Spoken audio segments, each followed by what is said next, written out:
Academy Awards Review, a Netflix program without ads. The proper notes are hid on YouTube. My first impression after viewing the SAG Awards on Sunday night is that television is way overrated. Let's stream every award ceremony live. Given how well the ceremony streamed on Netflix's YouTube channel, I believe this agreement ought to be made permanent. I know that after Netflix and SAG-AFTRA agreed to a multi-year partnership last month to stream the Screen Actors Guild Awards on Netflix starting in 2024 after a 25-year run on TBS and TNT, there was concern that this might herald the end of society as we know it. Obviously, the anxiety was completely unfounded. Let's just say I'm glad Netflix will still be in charge of this ceremony for the indefinite future.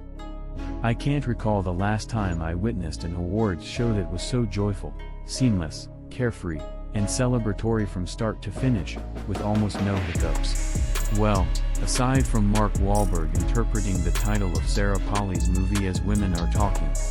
Whoops, the entire event was so sincere that it was simple to become engrossed in the night's raw emotion. After decades of marginalization, prejudice, and exclusion to the side, it felt like the Asian American performing community was finally coming out to the public.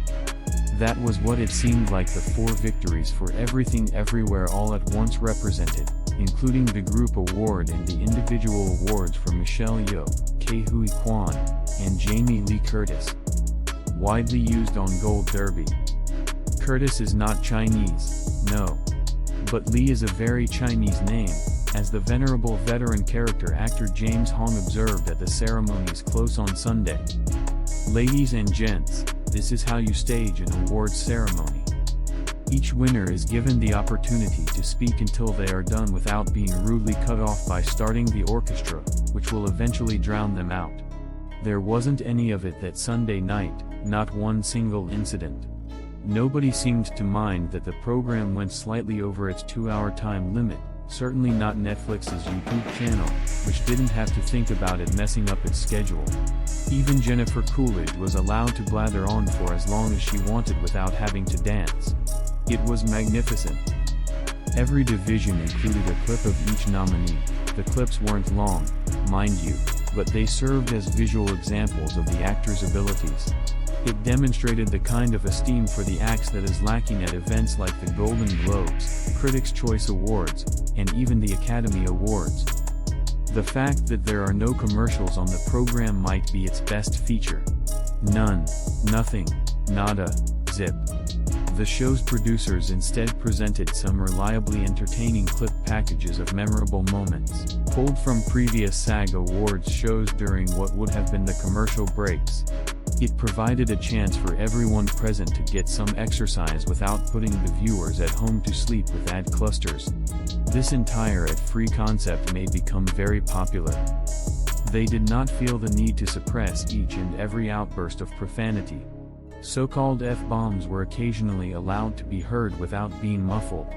Another benefit of streaming is that the same puritanical language restrictions do not apply.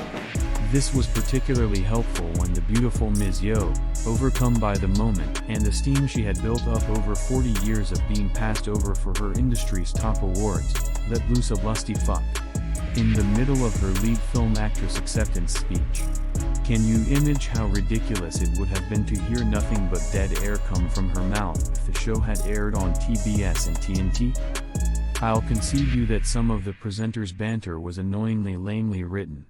But aside from Wahlberg's tragic misidentification, that's really the only drawback I can find here. Beyond all of the foregoing, the Everything Everywhere All at Once suite provided this year's SAG Awards with a touching, long overdue story. It's fair to say that Yeoh, Quan, and Curtis were the most well-liked winners ever, with thunderous cheers accompanying each of their victories. And the 94-year-old Hong being so generously invited to the microphone by Yeoh to sum up everything in such a poignant and humorous way during the ensemble cast acceptance finale proved to be the ideal capstone. The SAG Awards ceremony's spirit, passion, and lack of drag will be difficult for the Oscars to equal. The bar for greatness has been raised.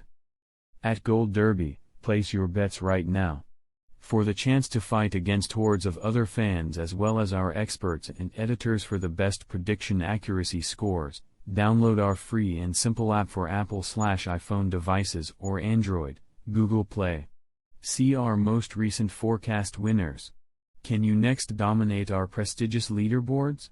Never forget to update your forecasts because they affect our current racetrack odds, which terrify Hollywood executives and celebrities.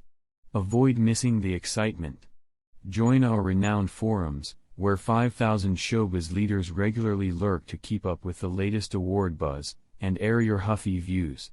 Everyone is curious about your opinion. Who do you think will occur and why?